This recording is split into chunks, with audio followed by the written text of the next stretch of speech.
আসসালামু আলাইকুম everyone, I hope you all are doing well. And আজকে আপনাদের জন্য একটা অ্যানাউন্সমেন্ট আছে, অ্যান্ড সেটা হচ্ছে আমরা এখন থেকে আজকে থেকে একটা সিরিজ স্টার্ট করতে যাচ্ছি।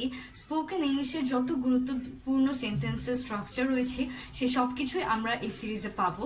অ্যান্ড আজকে হচ্ছে এটার এপিসোড নাম্বার 1। আমরা এরকম কয়েকটা এপিসোড চালাবো যতক্ষণ না পর্যন্ত আমাদের স্ট্রাকচারগুলো মোটামুটি কভার আপ হয়ে যাচ্ছে। অ্যান্ড আশা করছি এগুলো ফলো করলে স্পোকেন ইংলিশে যে কোনো ধরনের বাক্যই আমরা বানাতে পারবো, অ্যান্ড আমাদের ফার্দার সেন্টেন্স মেকিংয়ে কোনো ধরনের প্রবলেম হবে না। So well, I'm Nurjinat Meem with you guys to help to improve your spoken English and basic grammar, and you're watching 1 Minute English with me. এখানে আমরা শিখে থাকি spoken English and basic grammar খুবই easily and খুবই effectively. So let's start our lesson today.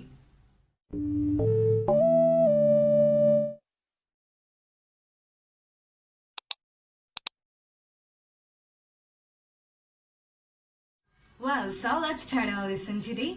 আমরা প্রথমে আজকে যেটা শিখতে যাচ্ছি সেটা হচ্ছে আমরা অনেক সময় বলি যে আমি এই কাজটাতে দক্ষ, বা আমি এই জিনিসটাতে পারদর্শী, আমি এই কাজটাতে পটু, বা আমি এই কাজটাতে ভালো। এই ধরনের সেন্টেন্সগুলো আমরা কিভাবে মেক করতে পারি? তো সিম্পলি আমরা যখন এগুলোকে বলতে যাব, এগুলোর যে ইংলিশটা সেটা হচ্ছে good at. So good at মানে কোনো কিছুতে দক্ষ হওয়া বা কোনো কিছুতে পারদর্শী বা পটু হওয়া। তো সিম্পলি আমরা ইউজ করব I am good at, and then আমরা যে বাকি পার্টটাকে বলতে চাই সেটাকে বলে ফেলবো I am good at, and then rest of the sentence. So আমি যদি বলতে চাই আমি ইংরেজিতে দক্ষ, তাহলে আমি বলবো আম গুড অ্যাট ইংলিশ। আমি রান্না বান্নায় দক্ষ, I am good at cooking. আমি কেক বানাতে দক্ষ, I am good at baking cakes. আমি ড্রেস মেকিং এ দক্ষ, মানে আমি বিভিন্ন ধরনের জামা বানাতে দক্ষ, তাহলে আমি কি বলবো আম গুড অ্যাট মেকিং ড্রেসেস। আমি পড়াতে দক্ষ, আম গুড অ্যাট টিচিং।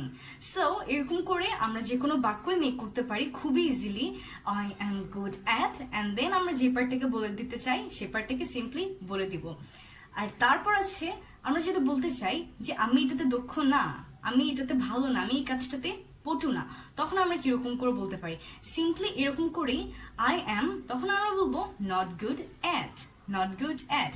সো আমি যদি বলতে চাই যে আমি রান্না বান্নায় পারদর্শী না বা আমি রান্না বান্নায় দক্ষ না, তাহলে আমি বলবো I am not good at cooking. আমি পড়ালেখায় দক্ষ না, আম নট গুড অ্যাট স্টাডিং। আমি ইংরেজিতে দক্ষ না, আম নট গুড অ্যাট ইংলিশ। আমি খেলাধুলায় দক্ষ না, আম নট গুড অ্যাট স্পোর্টস। তো সিম্পলি এরকম করে যে কোনো ধরনের সেন্টেন্সই আমরা মেক করতে পারি। প্রথমে আমরা বলবো I am not good at, and then rest of the part, যে পার্টটাকে আমরা বলতে চাই সেটাকে বলে দিব। তো এই সেম স্ট্রাকচারটা ফলো করে আমরা অনেক অনেক সেন্টেন্স নিজেরা মেক করতে পারি। অ্যান্ড আপনাদের যে কাজ সেটা হচ্ছে প্র্যাকটিস করবেন যে আপনি বাসায় বসে কয়টা সেন্টেন্স মেক করতে পারছেন।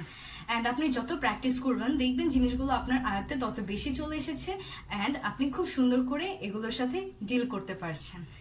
এখানে আরো একটা ওয়ে আছে, সেটা হচ্ছে আমি যদি বলতে চাই যে আমি এই কাজটাতে অদক্ষ, তখন আমরা simply I am bad at দিয়ে করতে পারি। ব্যাড অ্যাট এর মানে হচ্ছে কোনো কাজে অদক্ষ হওয়া। সো আমি যদি বলতে চাই আমি রান্না বান্নায় অদক্ষ, তখন আমি বলবো আম ব্যাড অ্যাট কুকিং। আমি লেখায় অদক্ষ, আম ব্যাড অ্যাট রাইটিং। আমি গান গাইতে অদক্ষ, আম ব্যাড অ্যাট সিঙ্গিং। তার মানে আমি ভালো গান গাইতে পারি না, আম ব্যাড অ্যাট সিঙ্গিং। তো এই স্ট্রাকচারগুলো ফলো করে আমরা অনেক অনেক সেন্টেন্স নিজেদের মতো করেই কিন্তু মেক করতে পারি, অ্যান্ড এগুলোকে আমাদের ডে টু ডে লাইফে অ্যাপ্লাইও করতে পারি। The next structure that we are going to learn today is it seems to me that. It seems to me that এর মানে হচ্ছে আমার কাছে এটা মনে হয় যে, আমার কাছে এটা মনে হয় যে।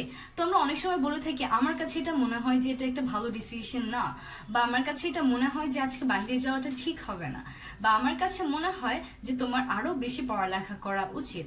সো এই যে আমার কাছে মনে হয় যে, এইটাকে আমরা বলতে পারি ইট seems to me that. Seems to me that এর মানে হচ্ছে আমার কাছে মনে হওয়া। তো সিম্পলি মনে হওয়া মানে হচ্ছে সিমস টু মি দ্যাট, আমার কাছে মনে হয় যে। তো আমি যদি বলতে চাই আমার কাছে মনে হয় যে এটা একটা ভালো আইডিয়া না, তখন আমি কি বলবো ইট seems to me that this is not a good idea. অথবা আমি যদি বলতে চাই আমার কাছে মনে হয় যে তোমার আরো বেশি পড়ালেখা করা উচিত, it seems to me that you need to study more. আমার কাছে মনে হয় যে তোমার ইংরেজি শেখা উচিত। It seems to me that you need to learn English. তো এই স্ট্রাকচারটা ফলো করে আমার কাছে মনে হয় যে এটা দিয়েও কিন্তু আমরা অনেক অনেক সেন্টেন্স মেক করতে পারি। ইট সিমস টু মি দ্যাট, তারপর আমরা যে পার্টটাকে বলতে চাই সেই পার্টটাকে সিম্পলি ইউজ করতে পারি। সো আজকে আমরা 4 ধরনের সেন্টেন্স মেকিং শিখলাম: good at, not good at, bad at, and it seems to me that. So what you guys need to do is to practice this in your home. একা একা আপনারা practice করতে পারেন, বা আপনারা যে কোনো একটা স্পিকিং পার্টনার খুঁজে নিয়ে তার সাথে প্র্যাকটিস করতে পারেন, বা আপনার ঘরে যদি কোনো ছোট ভাই বোন থাকে বা আপনার সমবয়সী কেউ থাকে আপনি তার সাথেও প্র্যাকটিস করতে পারেন। এতে করে আপনার ইংলিশটা যেরকম করে ইমপ্রুভ হবে তাদের ইংলিশেও কিন্তু অনেক বেশি ইমপ্রুভমেন্ট আসবে।